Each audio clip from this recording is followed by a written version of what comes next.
price and quantity of the original, an area above the supply curve and below the price line would be the producer surplus.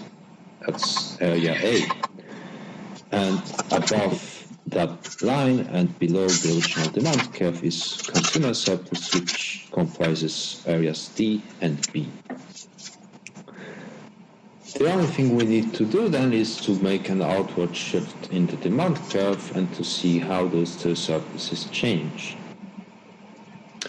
Again, we now have a new price, P2. So the new consumer surplus is now the sum A, B, and C. The new producer surplus is everything above, so it's D, E. And now what has changed? So the total surplus has increased, but we also note that producers have gained one part that used to be for consumers, right? So originally consumers had B, but now B became part of producers. That's the reason for the increase in prices, right? So let's remember, for the producers originally it had A, but afterwards it has A, B, and C, and B moves from the consumers to the producers. Right, so once again, to sum up, both consumers and producers are better off as the total surplus has increased by C and E. A is part of PS before and after, B is part of CS before, that's this what we discussed, but it is transferred to PS. C is the new area of PS because producers are selling more, and D is part of CS before and after. Are there any questions here?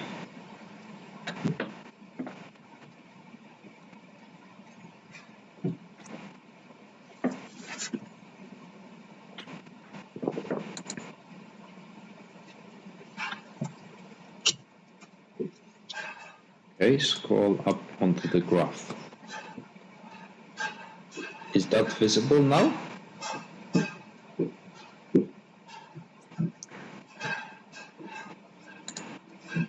Okay, so just if you haven't seen, once again, this graph shows the original demand and supply. Originally, this is consumer surplus A, producer surplus is B and D, new demand, this is the new producer surplus A, B, and C, and D and E is the new consumer surplus.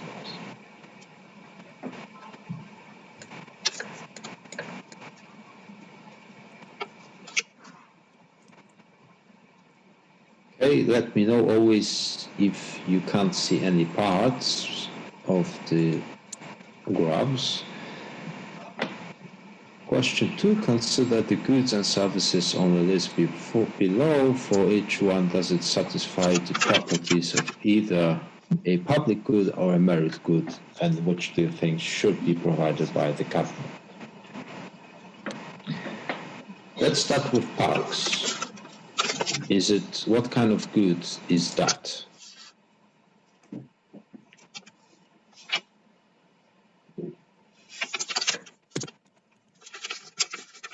Any ideas?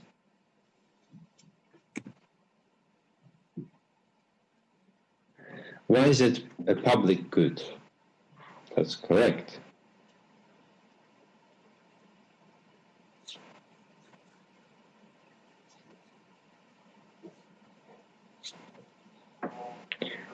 That's correct. So non-rival means that one consumer using a good does not prevent the other is not at the expense of the other person, right? So if you enter the park, that doesn't mean that it restricts the access to the other person. Now, it's not excludable because you can't prevent people from entering the park.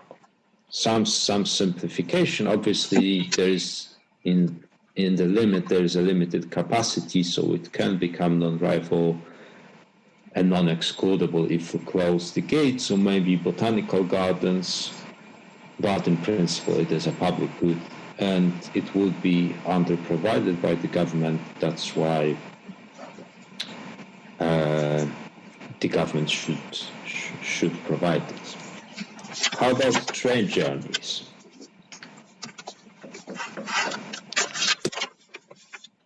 Any thoughts?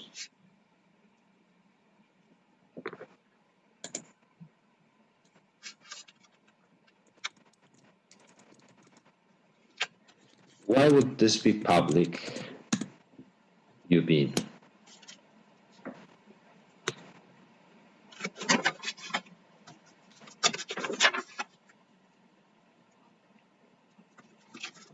Okay, so it is excludable because you can charge tickets and prevent entry as long as someone is free riding.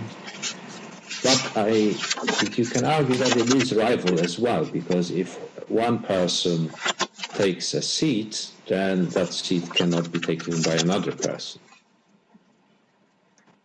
So this is not a private good, this is not a public good, so it's a private good instead.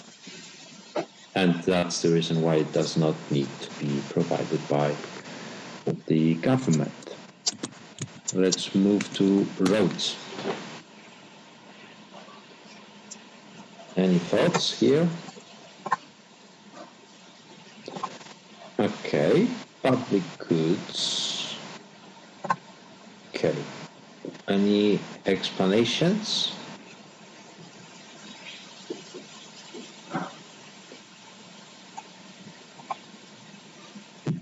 Okay, road tax is paid.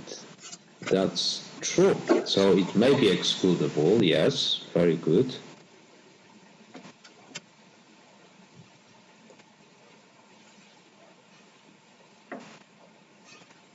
Brilliant ideas, yes. So you can argue either way. It could be public good. It's the case that if, let's say, a motorway, you can't charge a fee, but then remember that it also can be rival, perhaps during the traffic jams. So there might be a limit whereby more cars cannot enter. But usually it's a public good. You can have some exceptions. So if you have toll roads, then it became a private good.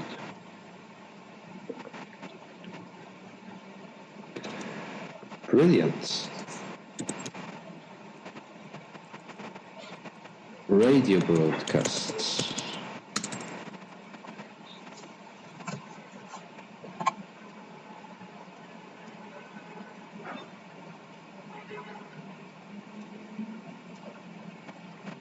That's right. Why would that be public?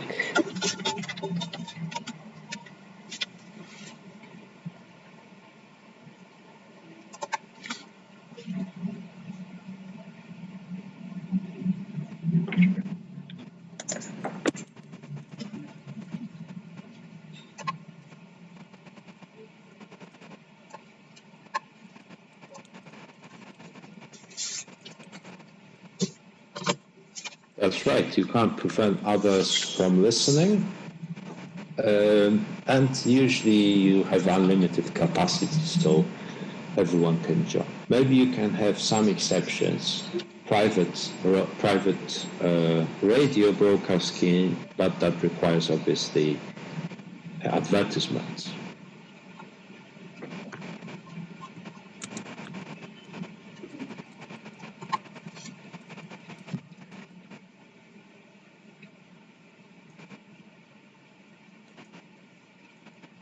Okay, how about school education?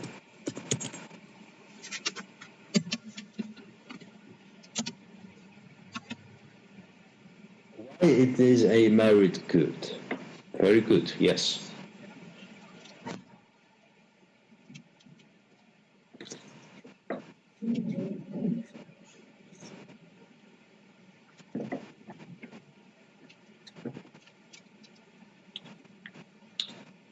Okay. Well, people might underestimate the benefits to the society. So their private consumption will not be taking into account the extra benefits it brings to the society. That's how it's a merit good. That's the case for education. Now, is it public or private?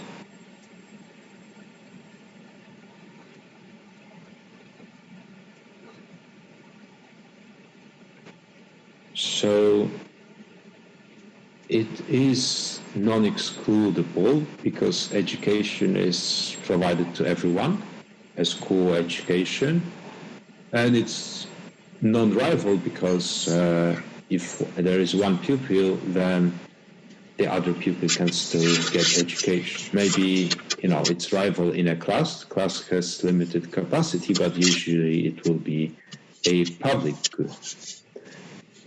Why would you think it's a private good, though? It can be, again. Exactly. So can this be, how can we justify the existence of private schools?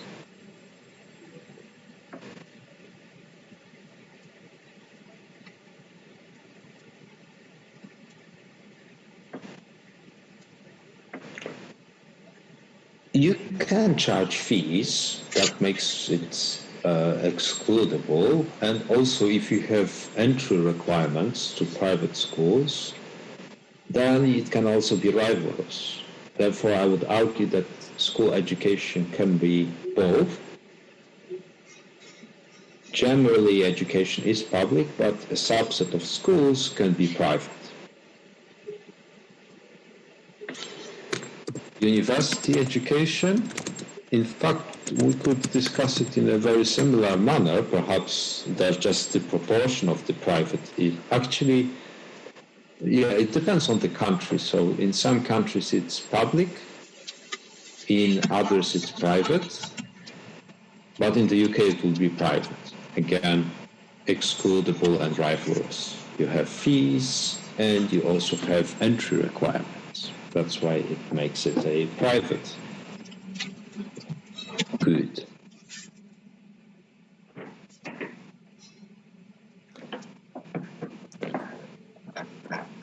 Wonderful. Let's move to question 3. Very nice discussion. Thanks for your inputs. A government is considering an increase in the level of income tax, assume it's at a constant rate, use indifference curve analysis of an individual choice between work and leisure to assess the possible effects of the tax increase on labor supply. What do we expect? If there's more tax, would an individual work more or would it work less?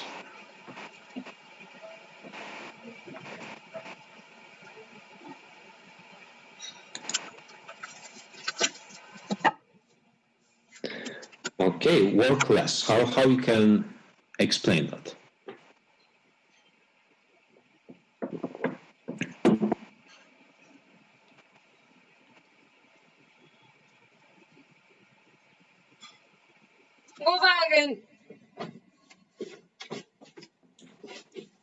Well, that's intuitive. If you earn less, you might just engage more in leisure. But sometimes it could go the opposite way. Yes, it could work more to receive the same utility from the lower disposable income. And therefore, it would depend on the dominant effect. That's exactly right. And more broadly, it will depend on the preferences of the individual, but also on the drop in the income. So let's see how this could look like.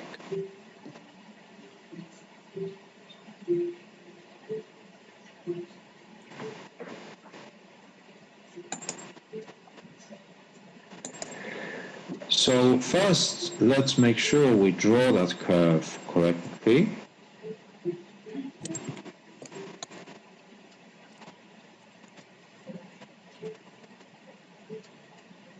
First, we want two components, consumption.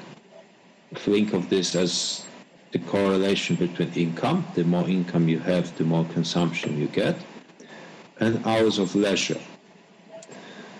One indifference curve would typically be of that shape.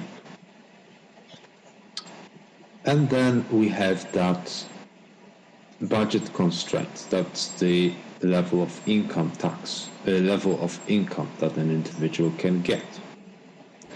If we have a taxation, that basically would be a pivot downwards to that curve.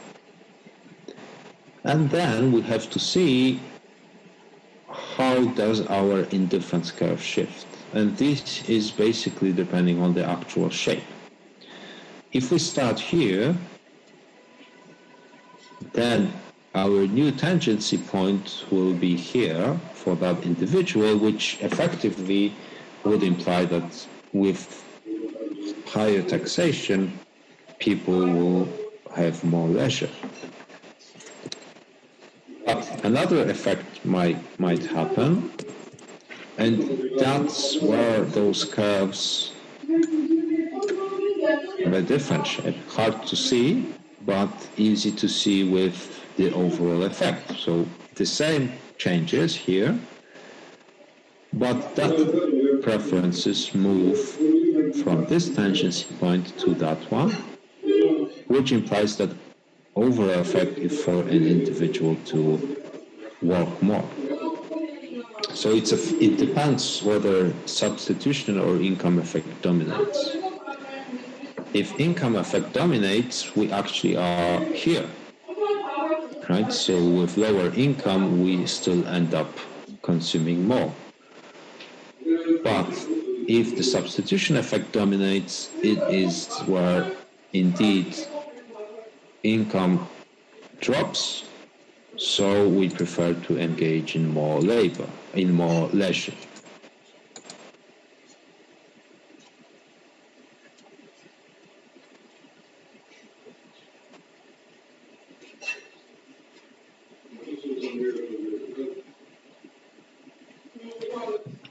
Any questions here?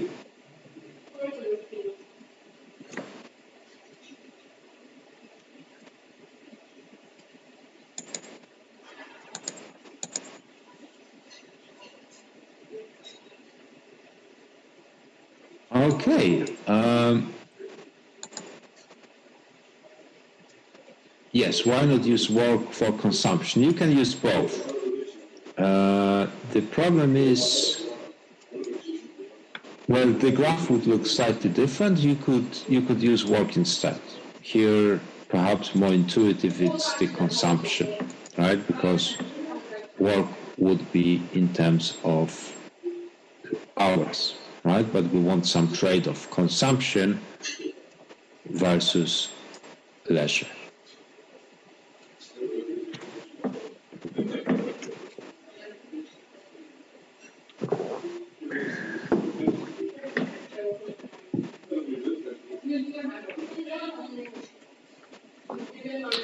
Wonderful. Let's move to the macro. I will try perhaps to have a single page. Hopefully it will be more legible, but it will sacrifice the calculations that you will see probably for the whole question. But let's hope that's going to be more visible overall. Let me pull up the macro part.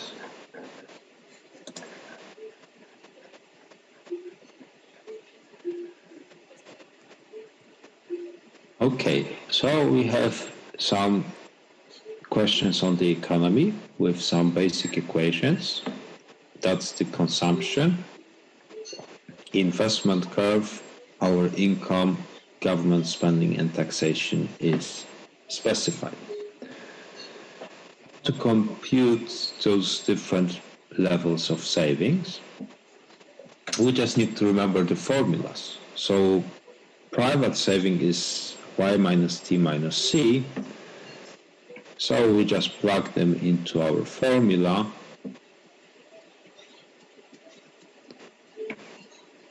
To get our savings. So first, what is the level of consumption? That's 500 plus 3/4 of income minus tax, 3,500. So private savings is just income minus tax minus consumption. Public savings, T minus G, that's 0, and national saving is y minus C minus G. We know all of that, so C is already calculated, so it's y minus C minus G equal to 500.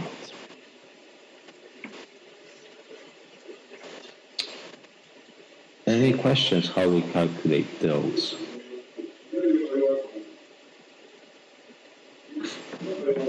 To find the interest rate, again, you have to remember the formula. It's savings minus savings equals to investment. That's the identity we need based on the calculations. Here we know savings and we need to use that investment curve. Right? So it's I equals 700 minus 50R. Then we have one equation for one unknown, S equals I. So R will be equal to 4.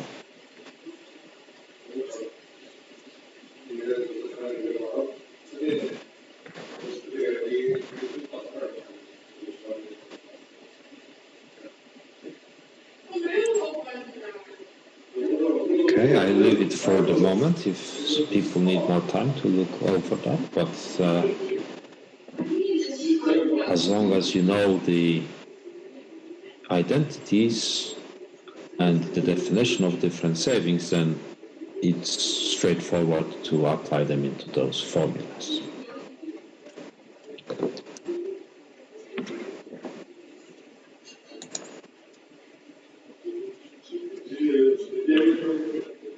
Well, G cannot be private savings just by the definition, right? So this is what government does, so it doesn't concern the individuals.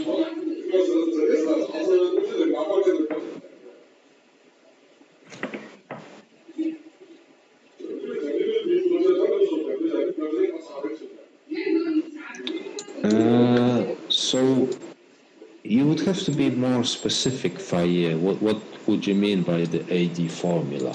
I think AD formula would be a bit more complex, so you could do that, but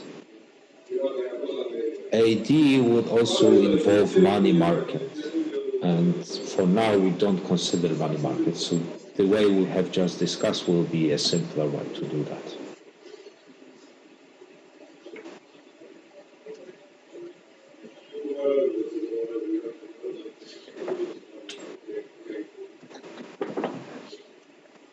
Well, Y does contain G, but this is the national income. It's the definition of savings for private individual. It is the definition, right? That's how it is defined, and it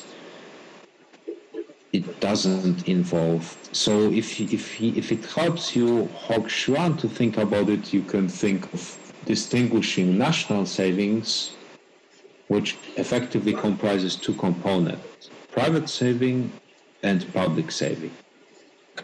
G comes in public saving, it doesn't come in private saving, but it comes in national saving.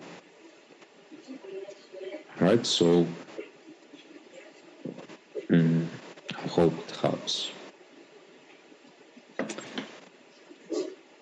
Brilliant. Now, part C, suppose the government increases the level of government spending, so G goes up.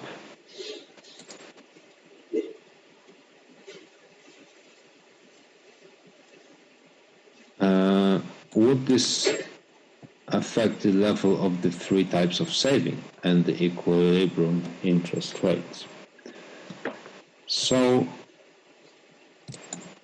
public savings is just new G prime, so it's minus 500. This is national savings, right? This is just definition. You have to accept these definitions. But I mean, what your questions are all correct.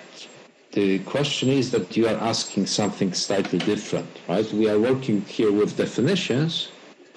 These are based on all the concepts that you've learned, but you need those definitions to find the identities that we want, right? So the identity is that we want is S equals Y. We defined S in some way, and that's the formulas that you need to be the same. Exactly, yeah, that's correct. There is not a single way to get at those answers. Arguably, the ones we are covering today is the simplest one.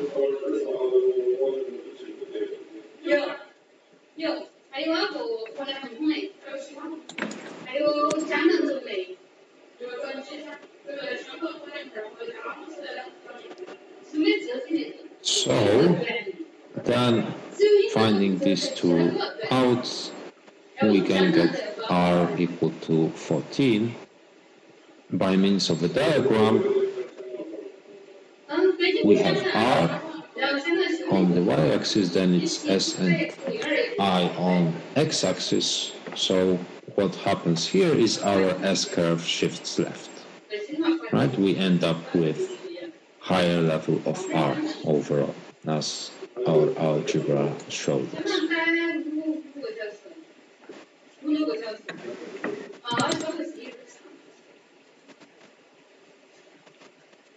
Any question on part C?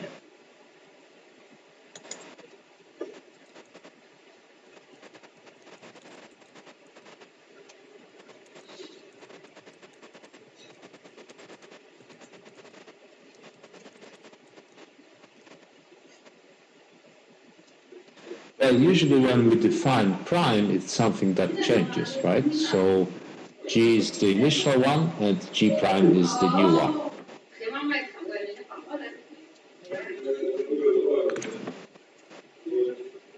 Our S and S prime is just a shift.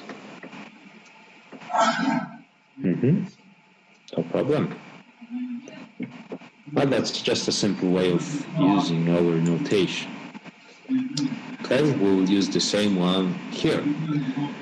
So why is it G? Because we let G to be 500 as original, but we now have a change in a decrease in the investment demand. So actually here it should be I prime. So this is the new investment curve, which is 600 minus 50. How would our R change? Again, just applying the formula. So this new investment function will just change this equation in the following way to get our R equal to 2. By the diagram, we are at original S-curve, but our investment curve shifts down. Right, so that's why our interest rates are lower at the new equilibrium.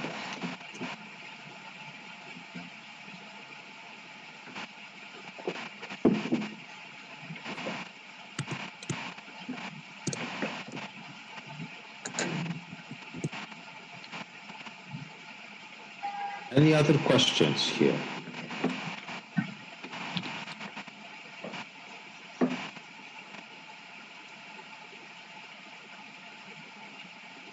Question 2, very similar.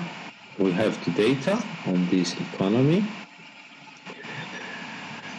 What's the level of autonomous and marginal propensity to consume? Again, it's by definition, we need to look at this consumption function. Autonomous does not depend on the income, so it's 1,000. And marginal propensity to consume is what proportion of the disposable income do we consume. That's 0.4 in this closed economy. Now, this is the same what we have covered before, just with the different data. So first, let's derive consumption. We have all the data, so it's autonomous consumption plus MPC times Y minus T. Then we can find out private savings, which is Y minus T minus C. Public saving is T minus G, so it's just minus 200. And then national savings is Y minus C minus G, so it's 600. Once we have it, then it's just our known identity, S minus I. We know savings. This is the investment function, so we can solve for R being equal to 2.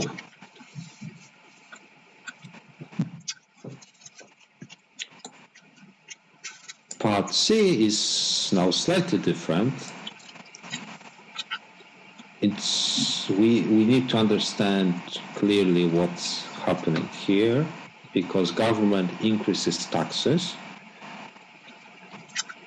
but it wants a budget surplus.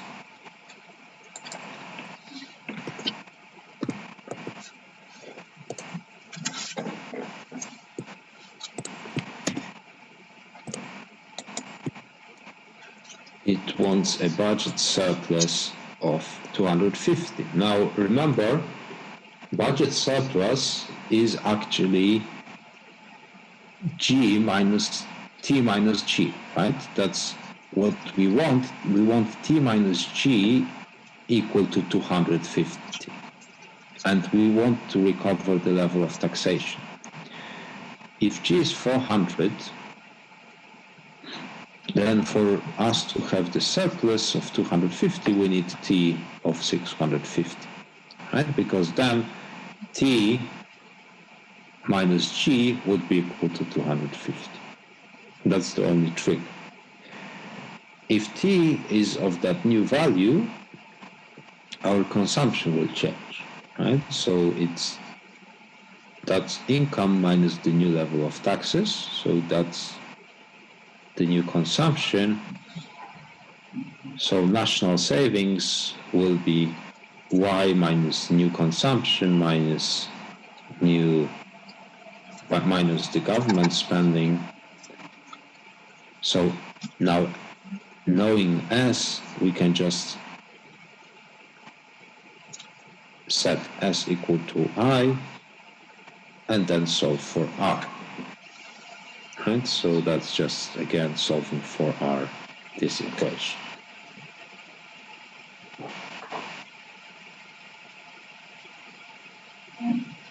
Okay, let me just explain one key part again.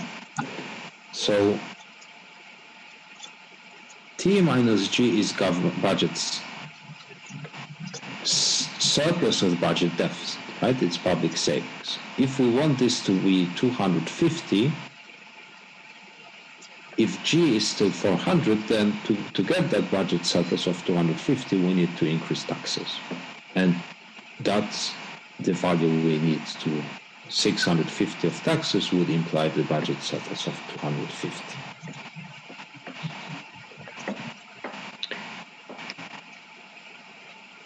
Any questions here? So let me write that down. So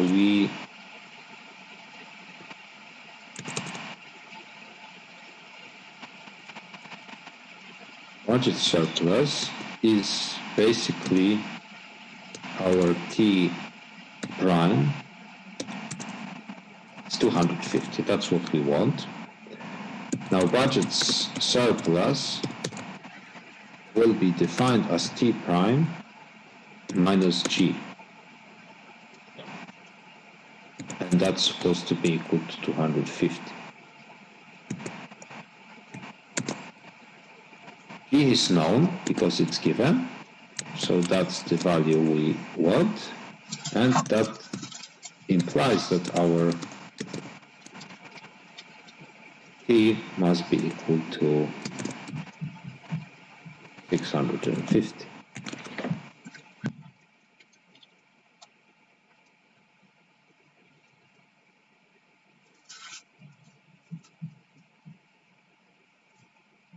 I hope this is clearer now.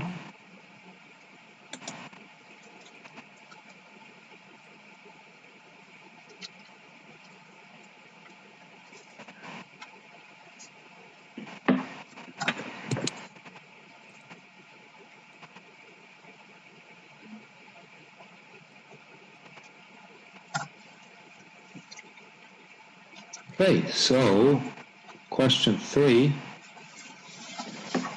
Again, similar data, but we want something slightly different. What income would we need to have this equilibrium R equals to 1? The only difference is that we don't want to find R. We have our R given. Right, so we have to go from our final identity backwards. So we know that our I can now be determined, right? So it's 1,100 minus 100 times the interest rate that we want. So it's 1,000, and this needs to be equal to savings. So this is our identity. And now we know the values of I and G. So consumption is 600 plus 0.5 Y minus T. That's just our definition. I mean, we defined C as that. We know the value of T. So Y is the only unknown. So let's just plug in C into that equation here. Right, so this is our equation here. Y equals consumption plus I, which we found out, plus G, which is given. And then we just manipulate that equation because we only need to solve for Y. So Y equals 600 plus 0.5 minus 200 plus 1,000 plus 800. So that's simplifying this, then 0.Y equals 2,200, so Y is equal to 4,400.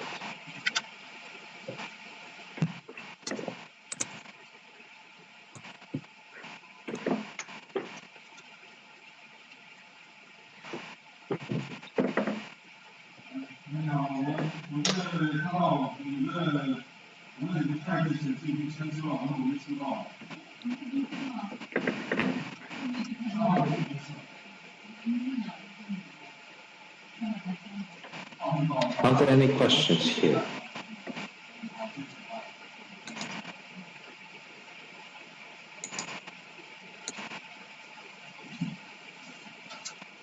So the final part is, what is the level of private savings? We just applied the formula. So we need to know the consumption. We now know the income, so that's the level of consumption. And then the definition of private saving is Y minus T minus C. So plugging in for Y, which we know taxes are given, we found out consumption.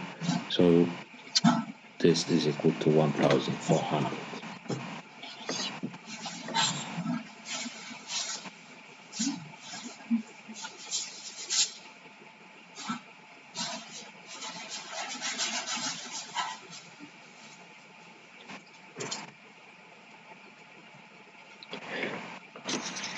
Are there any questions?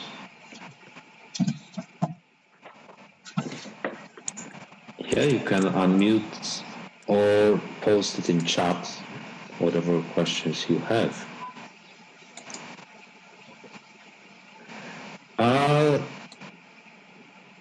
The answers of the lecture will be uploaded on Canvas, so those will be the similar ones that you have just seen today.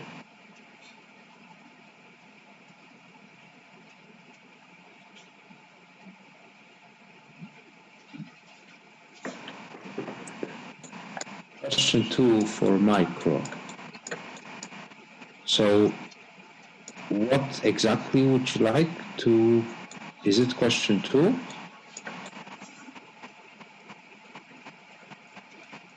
On the public goods.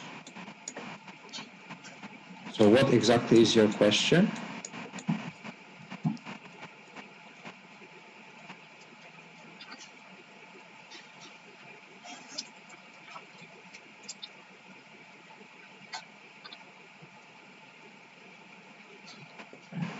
So, Kawajit, this is a question for lecturer, but I believe you don't. You won't have formula booklets. You should learn these. So, Kadir, what is your questions about question 2? It was only about, I just wanted to know the reasoning for the indifference curve, because I didn't get time to jot it down. So I don't think it's question 2. It's for the micro, no, it's question 3, sorry, question 3. Okay, so what's your question to be? Well, maybe the answer here is the indifference curves. Depending on the shape of those indifference curves, you will have different effect between consumption and hours of leisure as our income drops. Is it possible you can just scroll a bit up, please, so I can see the reason for that, please? Yeah. If you can zoom out, yeah. Where's it gone? That's fine, thank you. Mm-hmm. And was there something below as well, or? I don't think so, no. It was just the graphs. Oh, that's fine. Thank you very much, Jan. Thank you. Yeah, no problem. Pleasure. Yeah, and you will have those arguments in the answer sheet. So I basically went over the graphs, but I hope these are intuitive. The main takeaway is that the effects you get, it depends on the shape of the indifference curve. So it could go either way, as we discussed, intuitive, right? If you are taxed more, then you might have more leisure, but actually, if you want to have income, then you actually need to work more. So it could go either way, depends on your personal preferences.